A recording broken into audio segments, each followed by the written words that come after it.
I think there's a lot of people out there that would rather I was miserable and broken and just demoralized by this whole thing. But I think you know me well enough by now, Ezra, to know that I make the most of every situation I'm in. I keep a positive attitude, and I believe we're still going to come out on top of all this. Well, I had the pleasure of being invited to the house of the U.S. ambassador to Canada on the 4th of July. That's a pretty cool place to be on Independence Day. I think the emotional highlight was the flyover of 4 fighter jets, 2 F-18s from the Canadian military and 2 F-35s. That's the newest generation fighter plane that the U.S. deploys. Here, take a look at this flyover timed perfectly for the ambassador's speech. We'll end up being stronger together. We just got some work to do. Enjoy the planes.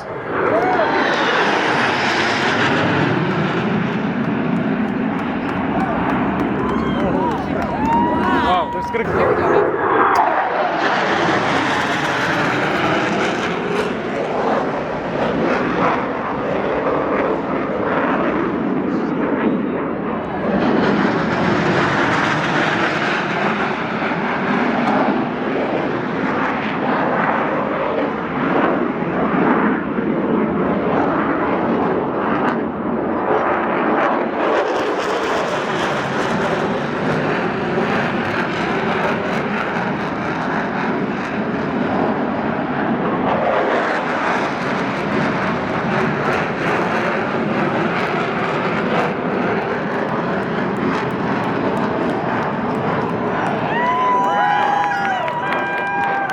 It was sort of incredible having them pass so low overhead.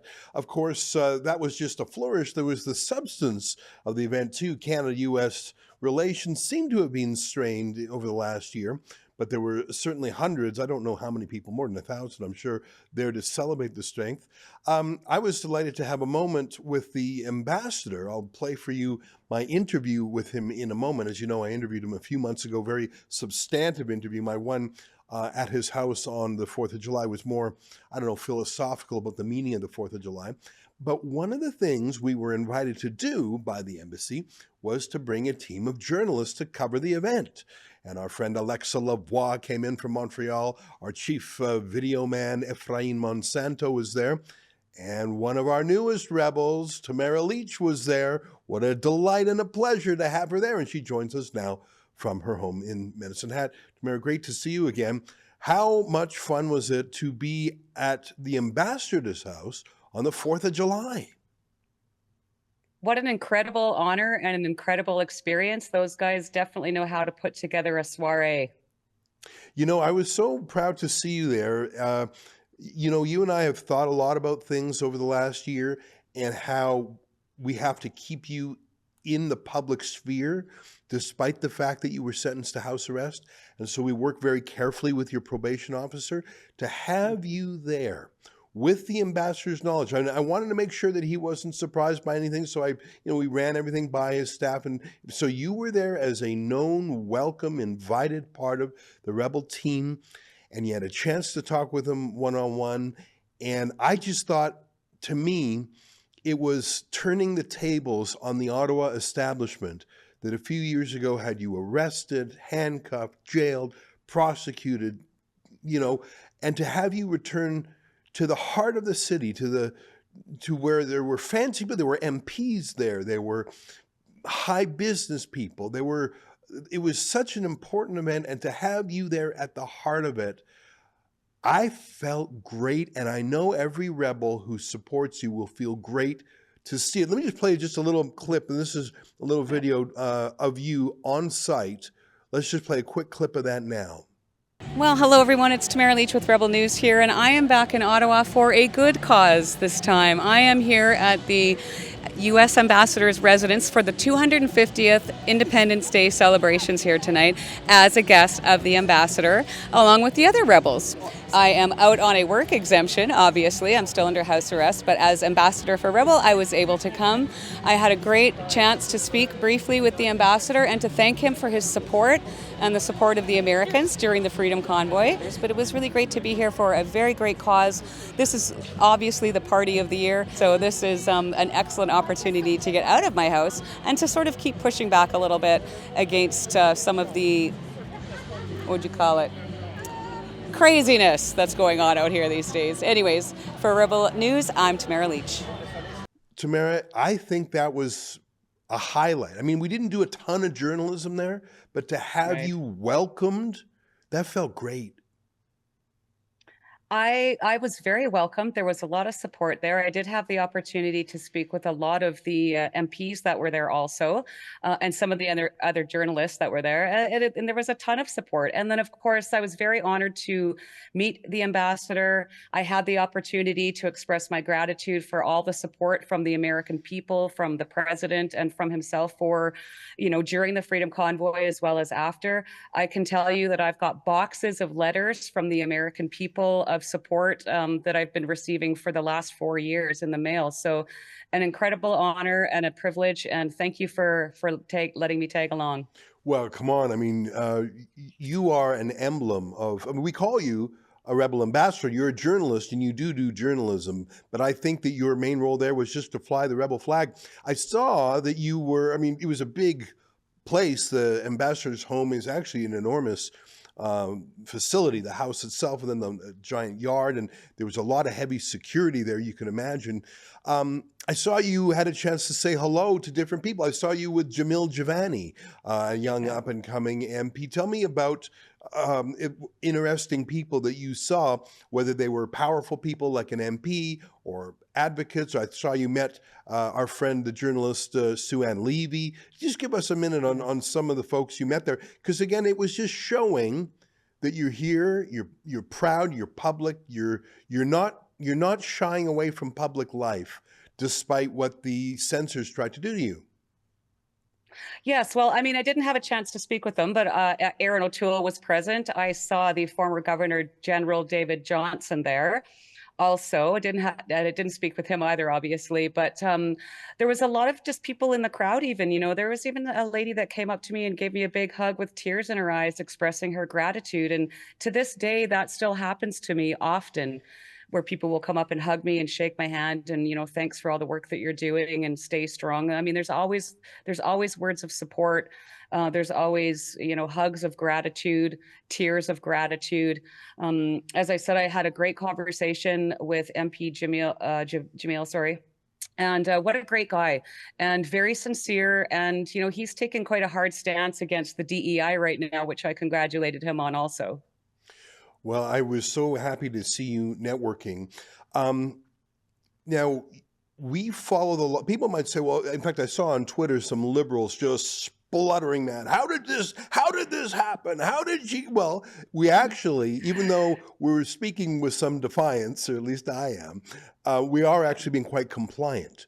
We're very careful, and you yourself are very diligent in letting your probation officer know in advance and getting the green light. So although it looks easy, it's actually some paperwork, and we have someone helping you just get around, because there's a lot of rules. You have to check in. You're not allowed to deviate from the plan. You have to be at this hotel by this. Like it's actually quite an onerous duty, but we've managed to make it work.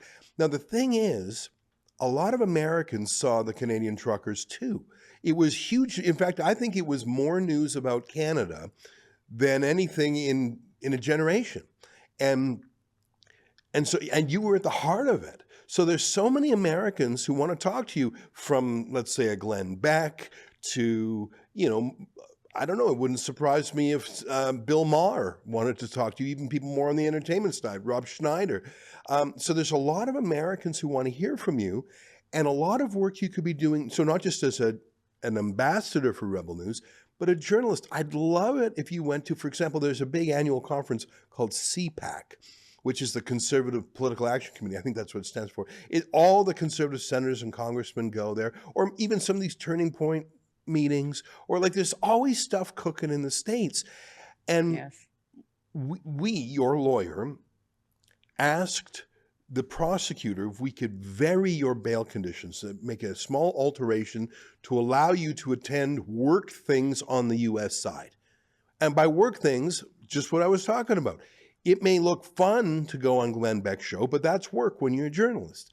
Incredibly, shockingly, but not surprisingly, the government of Ontario, the Crown prosecutors, refuse.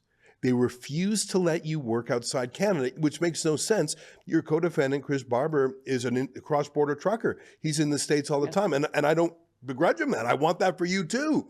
So they are forcing us, and by us I mean your lawyer, Lawrence Greenspan, funded by the Democracy Fund, to go to court on July 22nd to ask the judge to let you work in the U.S. That's sort of crazy that they're making us go to court for you to have the right to work, isn't it? It is crazy, but it tracks with the way that all of this has gone down. I mean, any of my bail hearings lasted, a normal bail hearing, as you well know, is, doesn't take much time at all. Each one of mine spanned at least 2 days. So it's not surprising. It's unfortunate. But, as you said, Ezra, we've been very diligent. I'm not allowed to leave my property unless I have permission. So every time I leave, I have to send a request in detailing what the event is, where I'm going to be, the route I'm taking for travel, where we're going to have rest or fuel stops to and from. And a prime example is I went to cover an event in Saskatchewan. There was 2 events in Saskatchewan in May, and I had to come directly home after the first one because they had changed the venue for the second one at the last minute. And because that location was not in my exemption letter, I had to come straight home. So we've been very diligent working with Medicine Community Corrections and all of these exemption letters. I have to get permission to leave the province. If it's out of Alberta jurisdiction, then I also have to have a separate letter for that. So it's quite a process to do, but we make sure that all the T's are crossed and all the I's are dotted before walking out of my residence. Well, we will be there. I will be in Ottawa as well, and our videographer Guillaume will be there. Lawrence Greenspan, your lawyer, will be there. That's July 22nd. And I just want to see Doug Ford's prosecutors say no.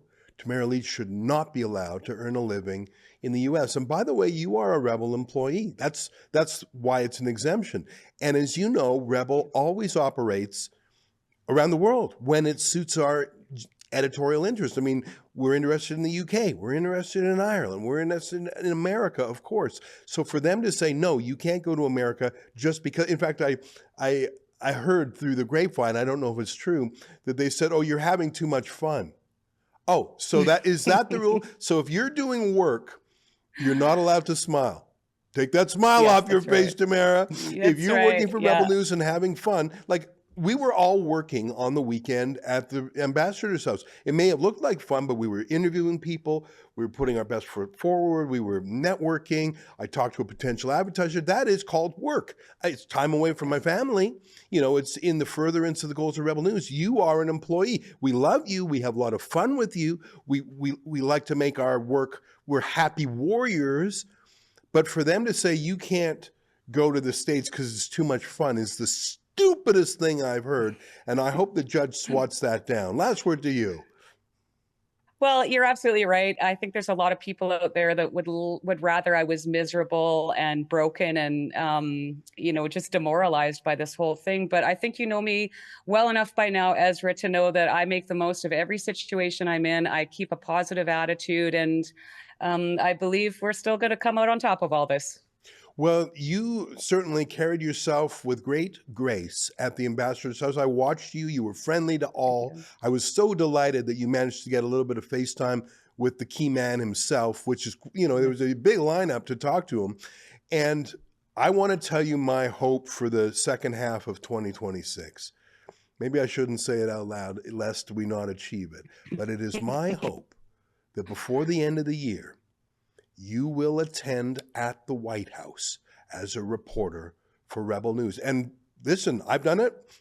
Our alumnus Kean Bexley has done it. So I'm not talking about anything weird. We've done it before. But I think Tamara Lich needs to go to the White House to do some journalism. And who knows, maybe civil liberties will come up. Maybe Canada-U.S. relations will come up. That is my personal goal for you. Whether or not you share it, I want you to do it. And I want you to talk to that mighty market of Americans And that's what we're doing here. That's the Tamara Project. And folks want to help, they can go. We got to help her at court on Wednesday, on the July 22nd. And you can do that by going to helptamara.com. And by the way, you'll get a charitable tax receipt because that's a donation to the Democracy Fund that's paying for the lawyer. Anyhow, what do you think of my envisioning, my vision for you for the last half of this year? Are you up for it? I am 100% there.